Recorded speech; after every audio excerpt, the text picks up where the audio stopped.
Hey guys, this is Illusion Podfic, and today we're going to be reading Thawed Out My Freezerburnt Feelings by The River of Light. The summary is, Rose has left the Titans, and Cass has left the Bats. For the first time, they meet unburdened by anyone else. Alright, without further ado, let's hop right in. What are you doing here? Of all the people she could have anticipated to hallucinate, Batgirl wasn't one of them. They hadn't exactly parted on good terms last time, but she's dressed pretty differently from the last time they saw each other. For one, Rose can actually see her face. I didn't end up doing it, she says, but you know that. Of course I do, Rose answers. You're still a goody two-shoes as much as you talk about doing something else. Only way they could get you to do it again is by brainwashing. Don't know what that makes me. You're not bad, she answers.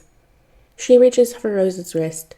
Rose jerks back her hand before realizing that her touch had been real. Her hand hadn't passed through Rose's arm. This is real.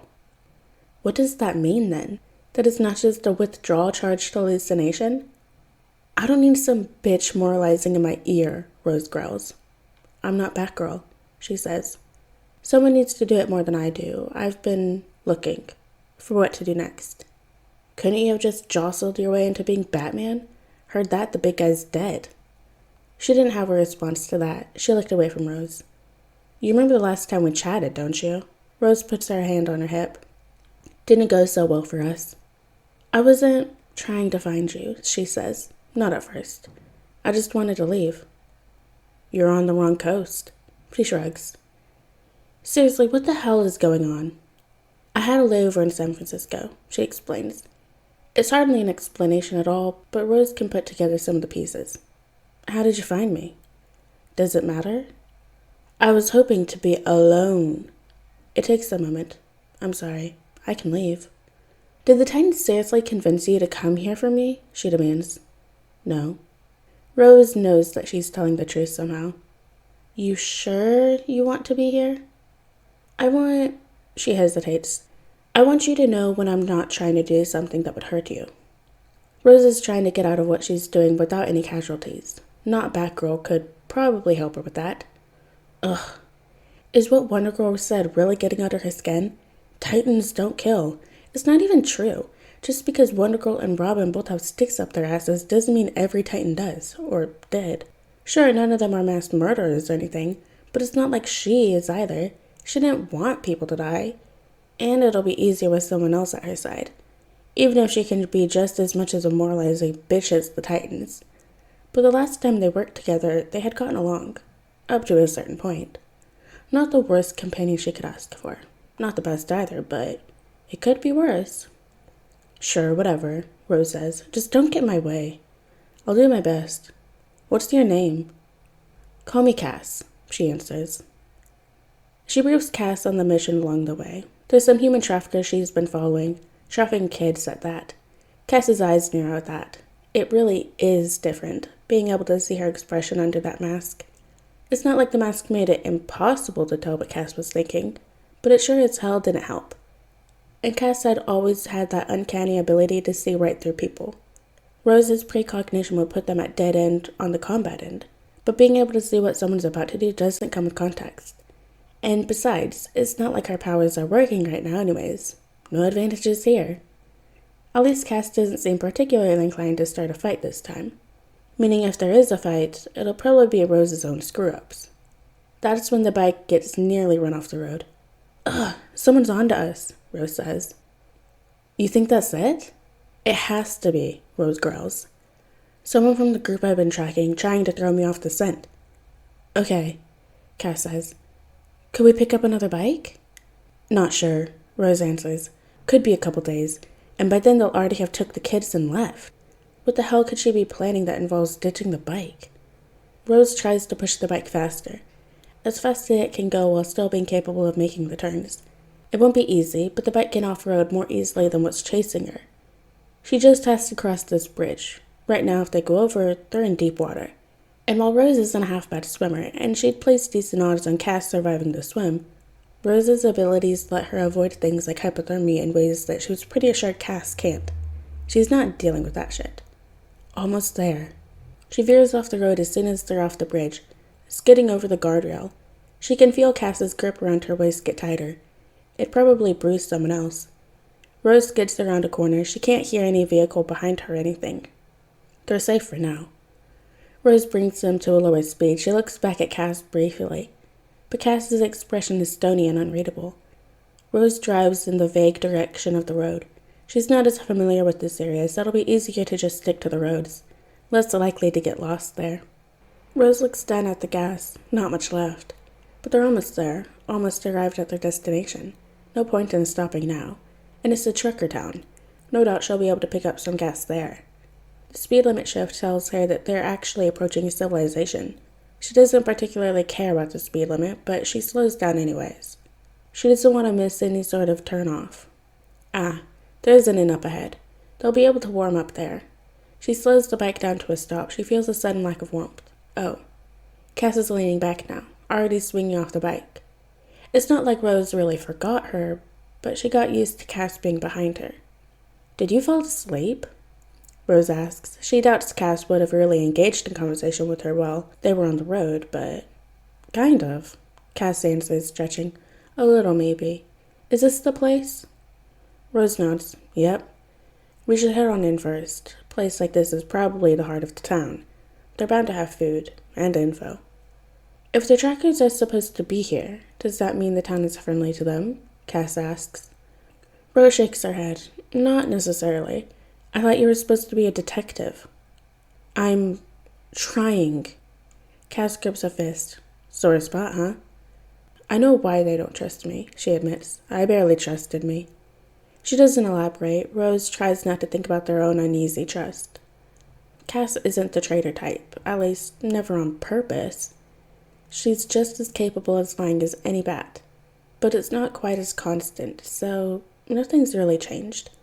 It'll still be Rose's screw-up that end any partnership they may form right now. Let's go, Rose says. She doesn't bother talking more. Cass walks at her side rather than behind her. The pub is pretty busy. Rose gets a beer. Cass asks if they have anything hot. A couple minutes later, she's holding a steaming mug of tea in her hands. So, what brings a couple of girls like you to our neck of the woods? The bartender asks. Cass immediately straightens up. Rose can't say she's far behind. She's pretty on edge, too. Being wary is not a bad thing. But they're probably both just being paranoid. He's probably not going to be any worse than the average creep. Just having some fun, Rose says, slinging an arm around Cass's shoulder with an easy smile. You know, just two gals against the world. Getting our adventures done before we gotta go back to school. He chuckles. I see. And you being Ravenger has nothing to do with it? Fuck. Was I not supposed to tell your girl over here that? Sorry, he says. It's not often that we get people like you around here poking into our business. Rose frowns. I'm not here for any of your business. Look, I've had a long night. I just want to kick back and relax. I've been driving for most of the day. Had a pretty eventful ride. This was the first place I could find with a gas station to fuel up. If you say so, he answers, sounding slightly amused. He's probably covering for something. Why the hell does he know who she is? Cass sets down her mug. Told you so, she smirks. Yeah, Rose whispers back. Right in my face, why don't you? Any plans? If they move the kids, we're screwed, she answers. We have no choice, but we're getting out of here ASAP. Cass nods. It sounds like she really is serious about the whole getting to know her thing, or whatever her goals are. There's probably some kind of ulterior motive, but she gets needing to run from what's holding someone back. Hell, that's literally why she left the Titans. Rose ends up booking a room. Her exhaustion is finally starting to hit her. She's tempted to take another puff of the adrenaline, something she hasn't done since they got off the bike, but if she took one now, she'd probably never fall asleep. Cass, for her part, has already fallen fast asleep on the couch. Rose lies on the bed, looking up at the ceiling. She closes her eyes and tries to think about something else. Counting sheep is cliché, but trying to picture a flock of sheep is already tough enough. She drifts off without meaning to. When she wakes up, Cass is standing in front of her. Wait, what? Rose looks around. What the hell? Quiet, Cass says. I'm trying to get you out before they come back. Those bastards, Rose mutters in response. I stole their keys. Cass holds the keychain up with a smirk. How did you avoid getting captured? She asks. They got you first. They woke me up trying to take me. Cass smirks. They didn't stand a chance. Typical. They never do. Not against us. Cass's words are firm as she takes the shackles off. Rose slides to the ground as the last one comes off. The door opens. Cass runs underneath the table. Now, a man says, coming in through the door. How do you get loose? Rose raises her fists. Does it matter? I don't think you want to fight, girl, he says.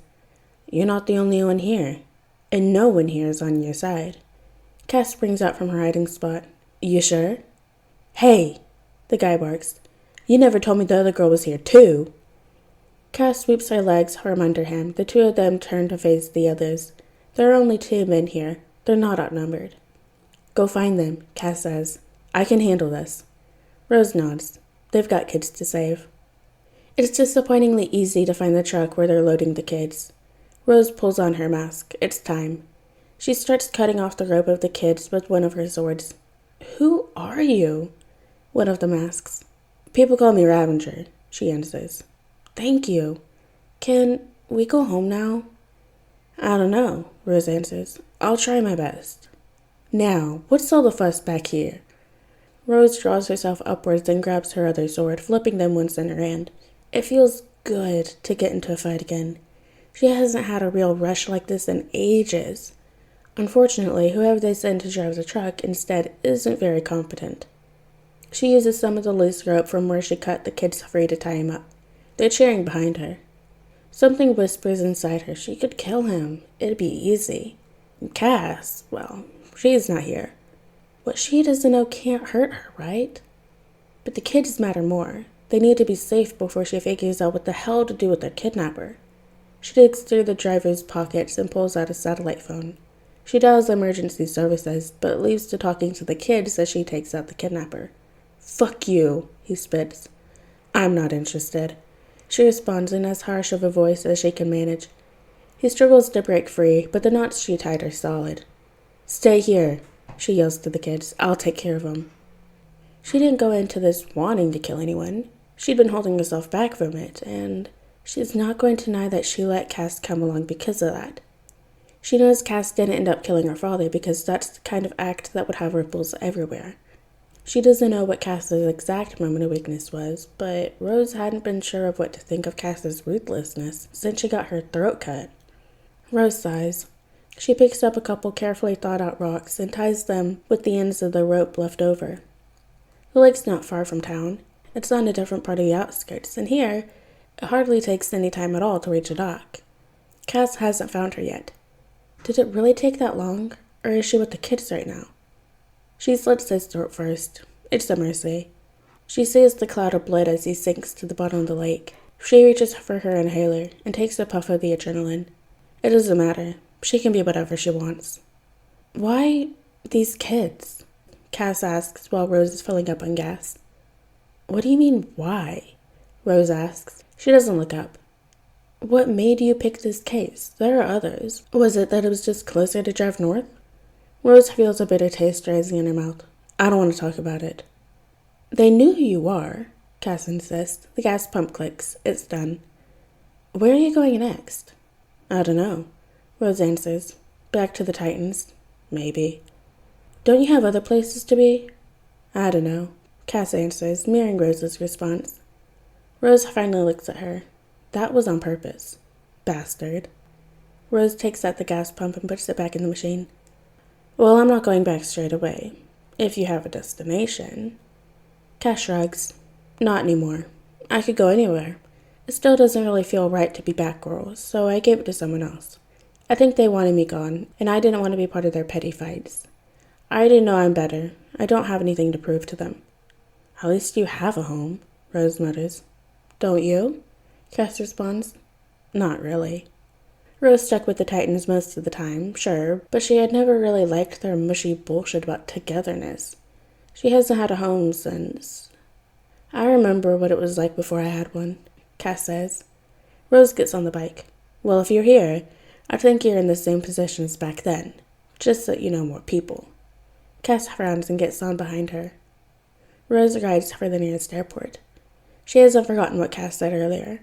Maybe she'd actually appreciate getting dropped off. After all, whatever flight Cass was supposed to catch, she sure as hell had missed it at this point. She had no idea where that airport is, but she headed south, towards Vancouver's a fair bit at least. Where are we going? Cass asked, dipping a fry from the fast food place they stopped at in honey mustard. Vancouver, Rose answers. Figured you could use the ride to the airport. You were going somewhere, weren't you? Not really, she shrugs. Not anywhere I wanted to go. Somewhere you should go? It doesn't matter. Cass turns away and scowls. I know where I'm not wanted. I had a ticket to Hong Kong. But I don't need to be there. I know why I left. Them driving me out was just another thing. They drove Red Robin out too. Red Robin? Used to be Robin, she answers. You already know. Rose isn't really caught up on everything going on in the world of caves, but yeah, she'd heard about Batman's death. And what did he get kicked out for? Neither of us really got kicked out, she responds. He thinks Batman is alive. Oh? Rose raises an answer. Tell me more. I don't know who's wrong. I don't know who's right either. Cass tilts her head. I don't want to hope too much. And here I thought you were an optimist, she snorts. He has that effect on people, doesn't he? She's not going to shy away from the elephant in the room, from what's put them in each other's orbit. Before they had the case and all, but now there's not really much left. I wouldn't know. Maybe it was just me. Oh no. Rose bangs a fist on the table, attracting the attention of the bored worker behind the cash register. You do not get to fucking claim that you're unique. Sure, that motherfucker did some shitty things to you, but you never really get it. She's not his family. What he did to her wasn't personal. With Rose, it never stops being personal. Over and over and over, Cass escaped. Why isn't she really leaving? Why did she really come back? If you really don't want me to come back, I'll leave, Cass says. But you have to mean it. Right, because you can tell when I don't. Spare me the theatrics. Cass turns back to her food. Rose still feels, somehow, like she's lost whatever weird conversation battle they were having. Stuck in traffic in Vancouver proper, Rose is surprised to hear Cass picking up the phone. Oracle? Cass asks. A pause. I know. Rose can't really hear what Oracle or whoever is saying. Hey, you might not want to be on the phone. It's not safe. I'm with Ravenger right now. Cass continues, seemingly having ignored her. Yes, I'm fine. I just don't really want to go there. He's not the boss of me. Am I really that needed? Another pause. I could do that anywhere. I used to. Oh, they're probably arguing about the Hong Kong thing. Tell Batman he's putting me into a box, she says, one I don't fit into. Rose takes off at a green light. I'll be safe, I promise. Well, we're just about here, Rose says. So, is this where you're getting off? Cass shakes her head. I'm still not leaving, not unless you want me to go. She really doesn't have a good excuse to make her fuck off, and Cass knows it. Alright, fine, Rose sighs. How'd you even get across the border? I was going to fly all the way there. I have a passport. Border crossing it is, then, Rose says. She turns out of the pickup lane and exits the airport parking. At the crossing, they've got a little bit of time to talk. Not much, but some. The kids told me something, Cass says from behind her. You got rid of the person that was hurting them. Why did you do that? If I killed him, what would you say? Rose challenges. She can practically sense Cass's frown. She doesn't have to look back to see it. You said. Rose takes a breath. Look, Wonder Girl, she told me that I couldn't be a Titan if I killed, so I left, and I tried it her way. I tried it your way. But you felt it before, the desire to kill. Yes. As though it wasn't obvious when they were going out on missions to hunt down Slade that Cass had wanted him dead. I don't get why you don't, Rose says, but whatever judgment you have for me, I don't have to take it. I don't have to take Wonder Girl's either. I know. Rose isn't really sure what to make out of this. A car beeps at her. She rolls forward. I'm leaving, Cass says. I think I got what I wanted from finding you. Rose isn't so sure about that. She's not sure how much better she really understands Cass. You know where you're going next? Back home, she answers. You? She hesitates. Rose doesn't really have a home to go back to. Not in the same way Cass does. I might take a vacation, she says. You said your team wanted you in Hong Kong, right? Maybe I'll see the types of threats out there they needed someone like you to handle. Cass smiles and pats their shoulder before turning away and walking off. Is this really all it's going to be in the end? Just them walking away from each other again and again? At least they're on better terms this time, even if it's still not the best. Staying neutral is probably the best Rose can ask for at this point. More isn't really anything she deserves. Rose gets on her bike and starts heading for Seattle. Her burner phone at the bottom of her bag is vibrating. She sets the gas pump to automatic and picks it up. Yeah? Rose? It's Wonder Girl. The hell do you want? Rose snaps. I hate having to do this for you, but we screwed up, Cassie admits. We need you to come back. I'm sorry. I know what I said to you, and I'm not just apologizing because we need more people with us. I'd want you to come back, but there are some other people we can call, if we really need to. But I'd rather have you on the team. Rose hesitates. Does she really want to come crawling back at the leader's beck and call? But she wants Rose to be there, and that's more than she's been wanted in a while. I'm on my way, Rose answers. Alright guys, that is the end of Thawed Out My Freezer Burnt Feelings by The River of Light. I hope you guys liked it, and I'll see you next video.